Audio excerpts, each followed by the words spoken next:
आज हम एक ऐसे रहस्य की बात करेंगे जो 100 साल से भी ज्यादा पुराना है पर आज भी अनसुलझा है। एक ऐसी कहानी जिसकी शुरुआत होती है एक वीरान द्वीप से। जरा सोचिए, एक बिल्कुल सुनसान चट्टानी द्वीप जिसके चारों तरफ मीलों तक सिर्फ और सिर्फ समंदर है। अटलांटिक महासागर की बर्फीली लहरें हैं जो दिन रात इससे टकराती रहती हैं। और इसी द्वीप पर खड़ा है एक अकेला लाइट हाउस। उसके अंदर एक कमरा, बाहर से ताला नहीं लगा है, लेकिन अंदर एक अजीब सी गहरी खामोशी है। तो इस खामोशी की वजह क्या है? वजह है तीन लोग जो वहां थे पर अब नहीं हैं, जैसे बस हवा में कहीं गायब हो गए हों। तो चलिए इस कहानी में गहराई से उतरते हैं। बात है दिसंबर 1900 की। जगह है स्कॉटलैंड का एक वीरान द्वीप एलियन मोर। यहां एक नया नया लाइट हाउस बना था, इतना मजबूत कि अटलांटिक के सबसे बुरे तूफानों को भी झेल सके। और इसकी देखभाल के लिए तैनात थे 3 रखवाले। और ये लोग कोई नौसिखिए नहीं थे, बिल्कुल भी नहीं। पहले थे जेम्स डुकैट, एक्सपीरियंस प्रिंसिपल कीपर। फिर थे थॉमस मार्शल, दूसरे असिस्टेंट। और तीसरे डोनाल्ड मैकार्थर, एक मजबूत और तजुर्बेकार नाविक। इन तीनों का बस एक ही काम था, चाहे जो हो जाए उस लाइट हाउस की रोशनी कभी बुझनी नहीं चाहिए। मगर 15 दिसंबर 1900 को कुछ बहुत ही गड़बड़ हो गई। वो रोशनी जो जहाज़ों की जिंदगी बचाने के लिए थी, वो बुझ गई। और बस यहीं से शुरू होती है ये अनसुलझी पहेली।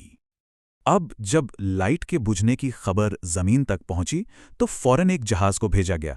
लेकिन जब वो लोग वहां पहुंचे तो उन्हें एक अजीब सी बेचैनी महसूस हुई।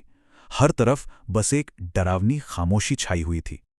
देखिए, गड़बड़ का पहला इशारा तो 15 दिसंबर को ही मिल गया था, लेकिन मौसम इतना खराब था, इतना भयंकर तूफान था कि पूरे 11 दिन, जी हां 11 दिन तक कोई भी उस द्वीप तक पहुंच ही नहीं पाया। आखिर में 26 दिसंबर को हेस्पेरस नाम का जहाज वहां पहुंचा और जो उन्होंने देखा वो होश उड़ा देने वाला था। कैप्टन जेम्स हार्वे के लिए सब कुछ बहुत अजीब था। न तो द्वीप पर कोई झंडा फहरा रहा था, न ही कोई उनके स्वागत में आया। और सबसे अजीब बात, जो सप्लाई के खाली डिब्बे हमेशा रखे मिलते थे वो भी गायब थे।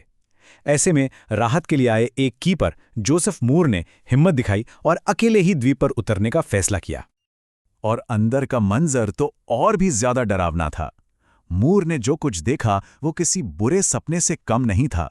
रसोई एकदम साफ थी, पर वहां इतनी ठंड थी जैसे किसी ने महीनों से आग न जलाई हो। और दीवार पर टंगी घड़ी वो बंद पड़ी थी। ऐसा लग रहा था मानो वक्त खुद ही वहां आकर ठहर गया हो। जो भी सबूत मिल रहे थे वो एक दूसरे से मेल ही नहीं खा रहे थे। मेज पर खाना रखा था, मांस और आलू, लेकिन एकदम ठंडा, किसी ने छुआ तक नहीं। पास में एक कुर्सी गिरी हुई थी, जैसे कोई हड़बड़ी में उठा हो। और सबसे चौंकाने वाली बात, दरवाजे के पास 3 में से सिर्फ 2 ही रेनकोट टंगे थे। मतलब एक आदमी ऐसे खराब मौसम में बिना रेनकोट के बाहर चला गया, पर क्यों? थोड़ी और छानबीन के बाद जांच टीम के हाथ लगी एक लॉगबुक। और यकीन मानिए, इस लॉगबुक में जो लिखा था उसने इस रहस्य को सुलझाने की जगह इसे और भी ज्यादा उलझा कर रख दिया। इस लॉगबुक की एंट्रीज कुछ ठीक नहीं थीं।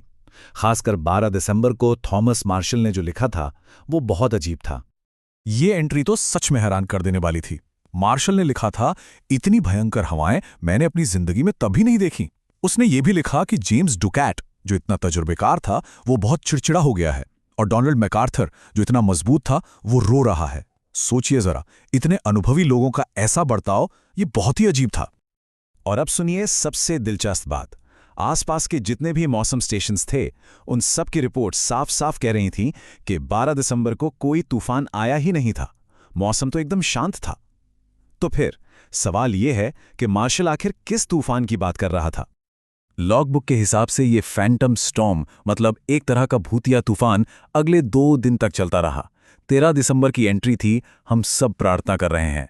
14 दिसंबर को लिखा था, कोई राहत नहीं, भगवान ही मालिक है। और फिर 15 दिसंबर को आखिरी एंट्री, तूफान चला गया, समंदर शांत है, लाइट जल रही है। ये कैसा तूफान था जो दुनिया में और किसी को नहीं, सिर्फ इन 3 लोगों को ही महसूस हुआ? तो आखिर हुआ क्या था उन तीनों के साथ? देखिए, 100 साल से भी ज्यादा हो गए हैं और इस गुत्थी को सुलझाने के लिए कई थियरी सामने आई हैं। तो चलिए हम 3 सबसे मेन थियरीज पर एक नजर डालते हैं। तो पहली थ्योरी है ऑफिशियल थ्योरी, जो कहती है कि ये एक कुदरती आफत थी। दूसरी थ्योरी थोड़ी डरावनी है, वो किसी झगड़े या खून खराबे की तरफ इशारा करती है। और जो तीसरी थ्योरी है, वो हमें सुपरनैचुरल यानी कि अनजानी ताकतों की दुनिया में ले जाती है। ऑफिशियल थ्योरी के मुताबिक एक बहुत ही बड़ी, जिसे रोग वेव कहते हैं, वो आई और तीनों को अपने साथ बहा ले गई। द्वीप के पश्चिमी किनारे पर जो तबाही के निशान मिले थे वो इस बात को सपोर्ट भी करते हैं। ये थ्योरी गिरी हुई कुर्सी और एक रेनकोट के गायब होने की बात को भी समझा देती है। लेकिन जो दूसरी थ्योरी है वो कहती है कि अकेलेपन की वजह से उनका दिमागी संतुलन बिगड़ गया, उनमें आपस में लड़ाई हुई और शायद एक ने बाकी दोनों को मारकर खुद भी जान दे दी। इस थ्योरी के हिसाब से लॉग बुक में लिखी वो तूफान की बातें वो सब एक मनगढ़ंत कहानी थी, असलियत को छुपाने के लिए। और फिर आती है तीसरी थ्योरी, जो सबसे अजीब है। देखिए, फ्लैनेन आइल्स को हमेशा से ही एक रहस्यमयी जगह माना जाता रहा है। पुराने जमाने के नाविक तो इसे दूसरी दुनिया तक कहते थे, एक ऐसी जगह जहां हमारी दुनिया और दूसरी दुनिया के बीच का पर्दा बहुत पतला हो जाता है। तो क्या उन तीनों ने कुछ ऐसा देख लिया था जो हमारी दुनिया का नहीं था, कुछ ऐसा जो हमारी समझ से बिल्कुल बाहर है?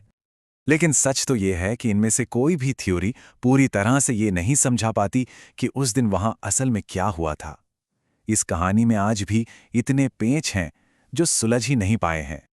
ऑफिशियली तो इस केस को डेथ बाय मिसएडवेंचर का नाम देकर बंद कर दिया गया, मतलब एक हादसा।